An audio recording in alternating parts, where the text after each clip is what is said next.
blink. The power of thinking without thinking. blink. 말콤 글래드웰. primed for action. Imagine that I am a professor and I've asked you to come and see me in my office. You walk down a long corridor, come through the doorway and sit down at the table. In front of you is a sheet of paper with a list of 5 words set. I want you to make a grammatical forward sentence quickly as possible out each set. It's called a scrambled sentence test. Ready? Him was worried to see orange. From a Florida orange temperature, bold through toss silently, shoes give replace old. He observes occasionally people watches. 6. Be wear sweat lonely day. 7. Sky dull shimness gray way. 8. Shoot now idro forgetful way. 9. Us bingo thing for later. 10. Sunlight makes temperature wrinkle legends. That seems straightforward, right? Actually it wasn't. After you finished the test, believe it or not, you would have walked out of my office and back down the hall more slowly than you walked in. In the test, I affected the way you behaved. How? Well, look back at the list. Scattered throughout it are certain words such as worry, Florida, world, lonely, gray, bingo, and wrinkle. You saw that I was just making you talk a language test, but in fact, what I was doing was making the big computer in your brain, your adaptive unconscious, think about the state of being old. It didn't inform the rest of your brain about its sudden obsession, but it took all this talk of old age so seriously that by the time you finished and walked down the corridor, you acted old. You walked slowly. This test was devised by a very clever psychologist named John Barr. It's an example of what is called a priming experiment, and Barr and others have done numerous, even more fascinating variations of it, all of which show just how much goes on behind the locked door of our unconsciousness. For example, on one occasion, Barr and two colleagues at New York University, Mark Chen and La Warrow, staged an experiment in the hallway just down from Barr's office. They used a group of undergraduates as subject and gave everyone in the group one of 2 scrambled sentence tests. The first was sprinkled with words like aggressively, bold, rude, bother, disturb, intrude, and infringe.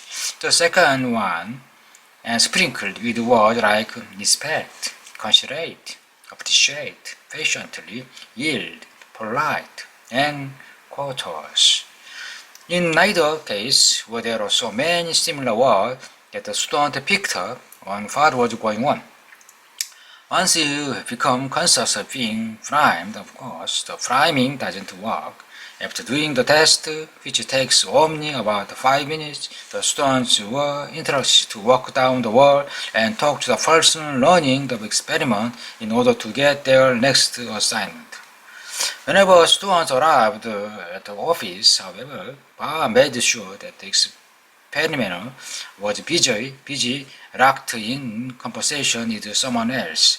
The confederate who was standing in the hallway, blocking the doorway to the experimenter's office. Barr wanted to learn whether the people who were primed with a polite word would take longer to interrupt the conversation between the experimenter and the confederate than those primed with the rude word. He knew enough about the 2 strange power of unconscious influence to feel that it would make a difference, but he saw the effect would be slight. Earlier, who had gone to commit an NYU that approved the human experiment. They had made him promise that he would cut off the conversation in the hall at 10 minutes. We looked at them when they said that and thought, "You've got to kidding." Ba remembered. The joke was that we would be measuring the difference in milliseconds. I mean, these are New Yorkers. They aren't going to just stand there. He thought maybe a few seconds or a minute at most. Papa and his colleagues were wrong. The people primed to be rude eventually interrupted on average after 5 minutes. But of the people primed to be polite, the overwhelming majority, 82%, never interrupted at all. If the experiment hadn't ended after 10 minutes, who knows how long they would have stood in the hallway, a polite and patient smile on their faces. The experiment was right down the hall from my office, but remember, I had to listen to the same conversation over and over again every hour. Whenever there was a few subjects, it was boring. The people would come down the hallway and they would see and confederate whom the experiment was talking to through the doorway. And the confederate would be going on and on about how she didn't understand what she was supposed to do. She kept asking and asking for 10 minutes. Where do I mark this? I don't get it. Ba Vinci at the memory and the stretchiness of it all. For a whole semester this was going on, and the people who had done the polite test just stood there. Priming is not, it should be said, like brainwashing. I can make you reveal deeply personal detail about your childhood by priming you with words like nap and bottle and teddy bear. Nor can I program you rob a bank for me. On the other hand, the effect of priming aren't trivial. Two Dutch researchers did a study in which they had a group of students answer 42 very demanding questions from the board game Trivial Pursuit.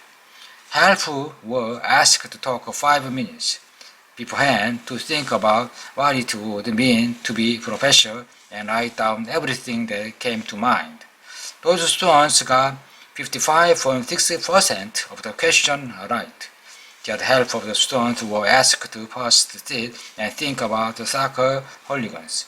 They ended up getting 42.6% of the Trivial Pursuit questions right. The professor group didn't know more than the soccer hooligan group. They weren't smarter or more focused or more serious.